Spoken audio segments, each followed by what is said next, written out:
Hey, you guys, hurry. Right now, you gotta come with me. Right now. Okay, we're waiting for you.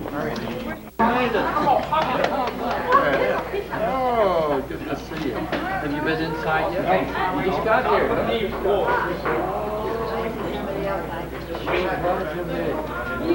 I saw somebody else right after the hug. Is she over there? I don't know where Gail is. Gail around the corner with her brother. Okay. They said you might not be able to see us. Oh, you're just... Did you say hi? We're trying to figure out last time I seen him, so.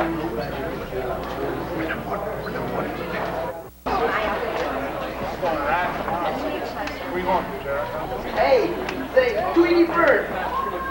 Over time.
I've been thirsty, so I'll drink it and drink it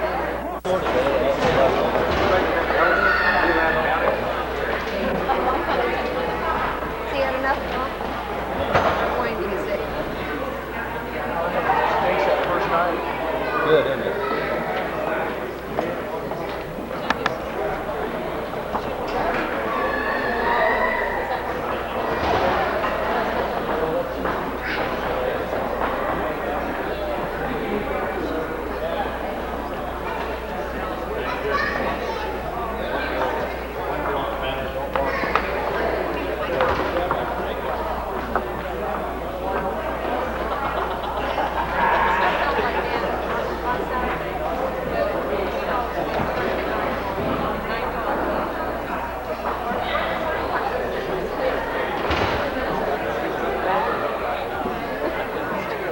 lost traction.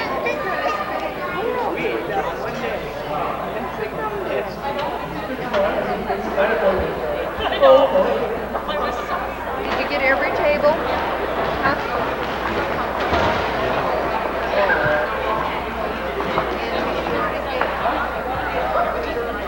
I already did. Did you get all the quilts and everything? And all the pictures? Do all that.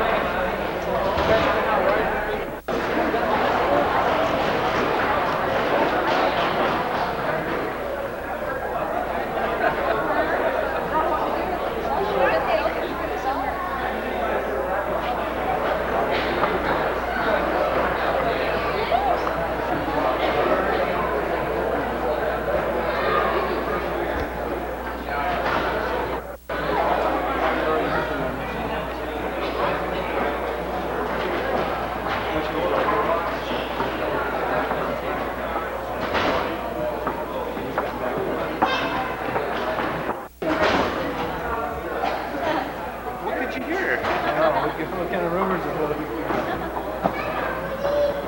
Nothing juicy here. This is Marty Dawson. This is Gary and Rose. He was my dad's second house.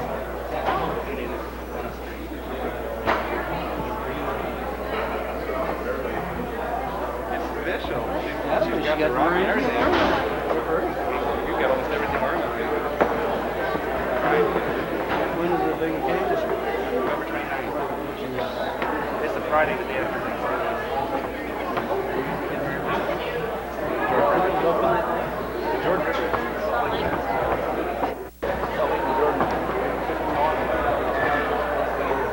They used to have Christmas holidays, they were open one day. Different days, different people. I thought the walk around Thanksgiving. Maybe you wanted.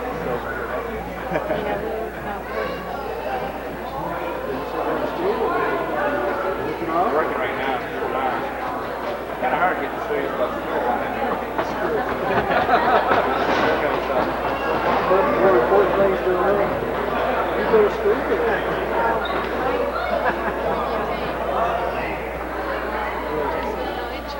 All the 13 children.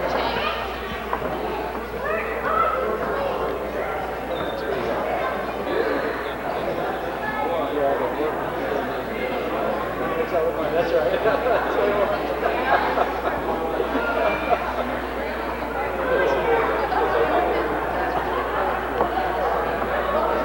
We put a little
have it to walk in front of you. Maybe there's something in there.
How do you condense 80 years into just a few minutes? October the 5th, 1905, 80 years ago tomorrow. Not many here remember factory cars, so let me set the stage for you. Theodore Roosevelt was President of the United States. President Joseph F. Smith presided over the church.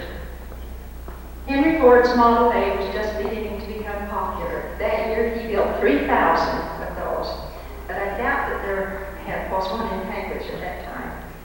The Wright brothers built their third airplane in 1905, and it could remain airborne for 30 minutes. In Cambridge, Utah, Alonzo Hancock and his beautiful dark-haired wife, Julia Ann, worked their farm and were raising their family in a red brick home on the eastern outskirts of town. The home was built, completed in time for her mother to be born in that home. The family consisted of 12-year-old Stella, 8-year-old Blanche, and 6-year-old Slade, all eagerly awaiting the birth of a new baby that October. Grandpa Hancock arrived home from a trip back to Kansas City, where he'd been for several weeks taking some cattle to sell. And he was concerned about getting home in time for the baby to come, but he did. He arrived on the 3rd of October. He found the family without meat, and he went the next morning to hunt deer in the nearby hills. There he found a baby fawn deer that apparently had been abandoned by its mother, and he put the deer on his horse and took it home so that the children could see it. This little deer was so beautiful, and the children really loved seeing it. But he later took it back into the hills and left it. So when Mother was born 2 days later, beautiful brown-eyed baby The family agreed that her name should be Fawn, a name that to them was just synonymous with a beautiful baby.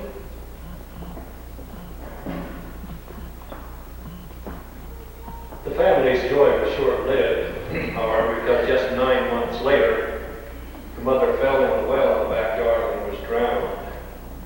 Relatives helped care for mother for a short while until her father remarried a few years later. Mother loved her stepmother, Susie Lambert, and little brother Kim, born later in the family, making it truly yours, mine, and ours family. Mother attended language schools and worked on the farm during summers. She remembers helping some of the families in the town during that flu epidemic of 1918, 1919, and she remembers World War I quite well. When she reached high school age, she went to Logan to live with her married sister Stella and her husband, and attended school there for 2 years, attending the North Cache High School. Later on, back in Pangford, she attended a dance one night, and there met a tall, dark-haired young man who was serving a home mission. I didn't know missionaries could date while they're on the mission, but this happened. And he noticed this beautiful young lady, Fawn Hancock, and asked someone to introduce them. They saw each other a few times in the following weeks, and then the romance developed after that through letters.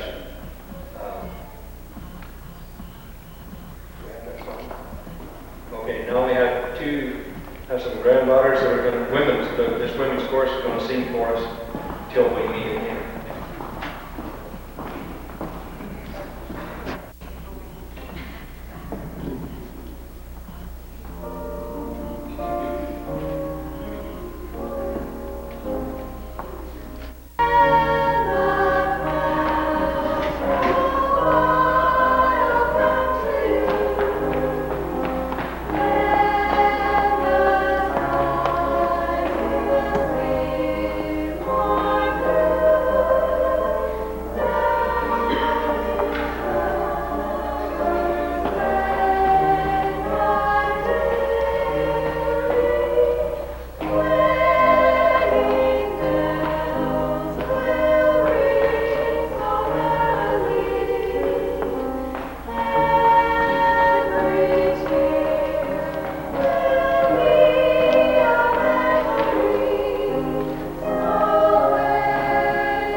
Mother said she learned that song during World War I, and after she and Dad got married, they used to sing it together. She would sing the tenor, and Dad would sing the lead.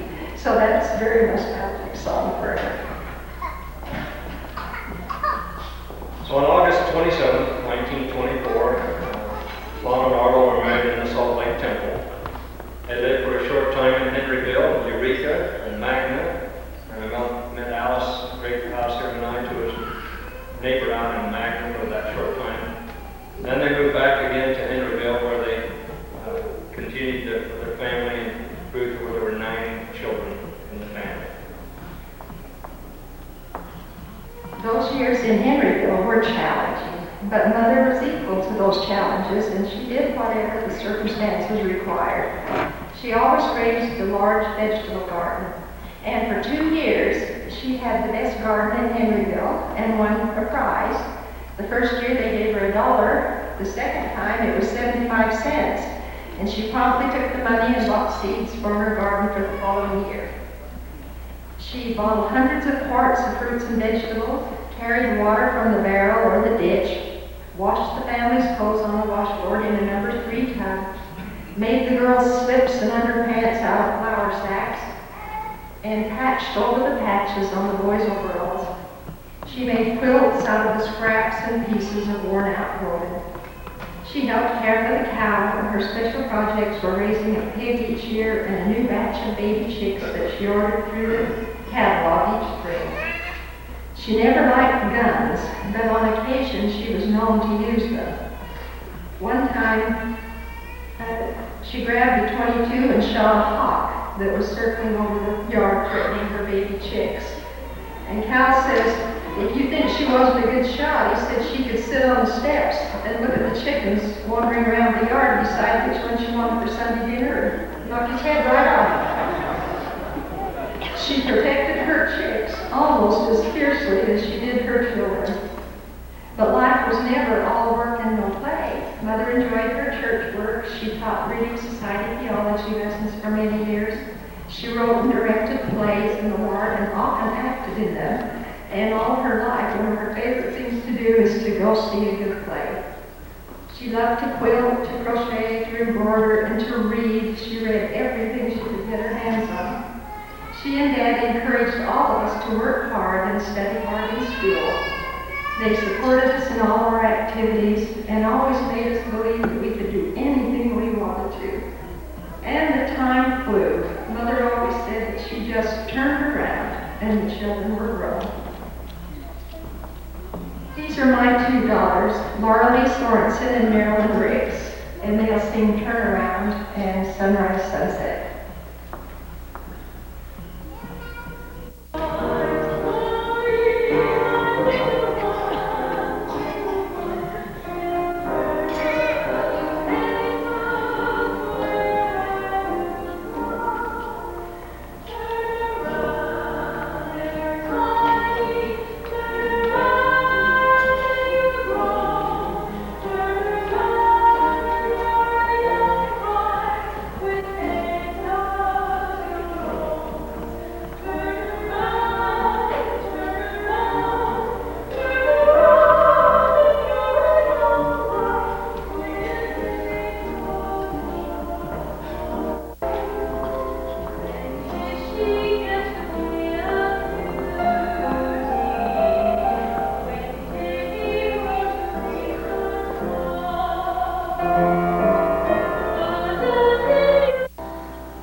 Believing that the children would have better schooling and work opportunities in a larger city, and Dad and Mother moved the family to Orem at the beginning of World War II, in the summer of 1942. Some of us graduated from Lincoln High School, and then a few years later moved into Provo, and others graduated from Brigham Young University High School.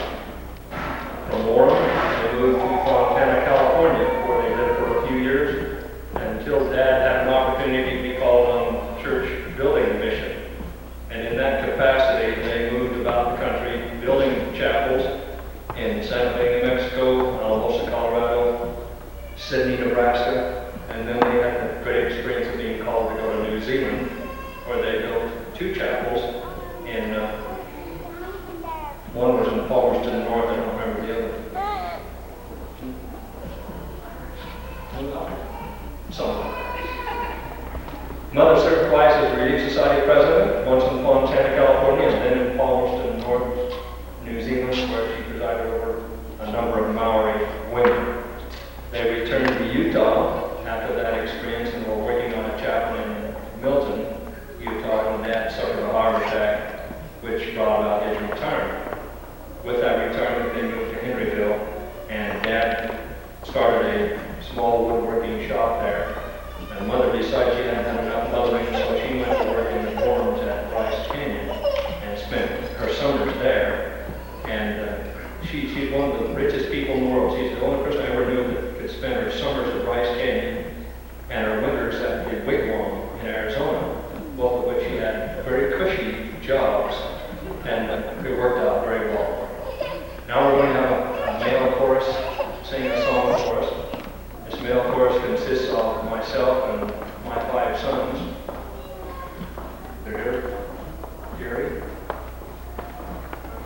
Oh, right. Good. Mark, Gary, Paul, Brent, and Ryan, and we needed a little help with a good tenor, so Harold Monson's going to assist us. Let's sing. Gentlemen.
Mother stayed in Henryville for a couple of years and continued her work at Bryce Canyon in the summers.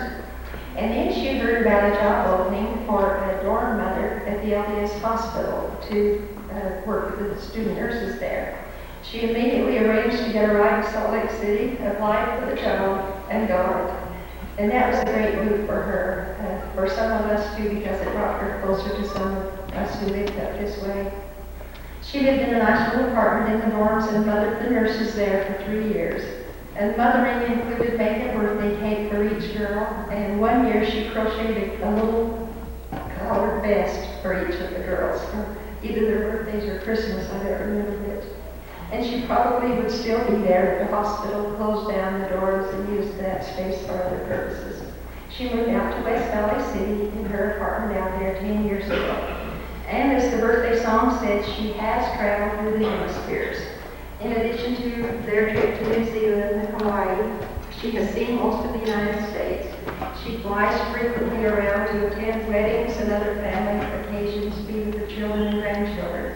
These trips have taken her to Washington, D.C., New York, Philadelphia, Memphis, all over the South, and she even flew over Gettysburg in a helicopter. She's traveled the world by helicopter, plane, ship, you name it, bus. A highlight of her life was the Mediterranean cruise she took with the BYU Travel Study Program. And she got to see many countries in the Middle East, including the Holy Land.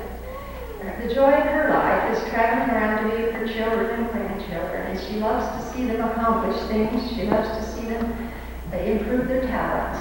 And now we're going to have a program for some of the great grandchildren, the Goulding children from Atherton, Wyoming. And these are Mother's great-grandchildren, Lamar's grandchildren, Jerry's children.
Well, Mother, we honor you tonight, we appreciate you and love you, and we hope that next year you'll have even more friends and family to wish you well.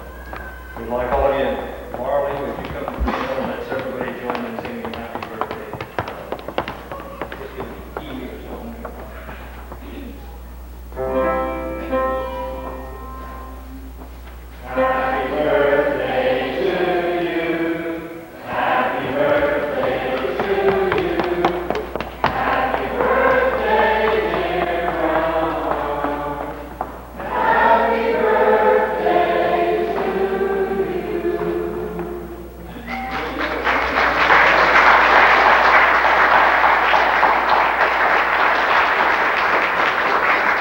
all for coming. We'll hopefully stay and visit, and we'll all get a chance to see you and say hi.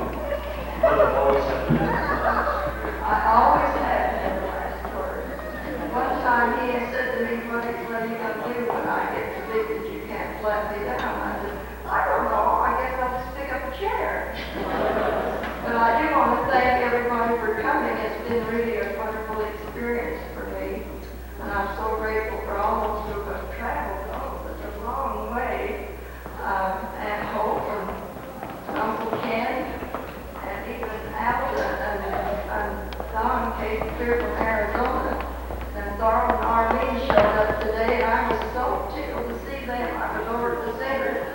I looked out the window and I seen this car drive in, and I thought, oh, that looks like Arlene. Then it turned around and went back. I guess I was thinking about her. In a few minutes, I seen Darrell's car drive in, and I said, oh, that has to be Arlene and Darrell. And out of that center, I've come out faster than I ever had before.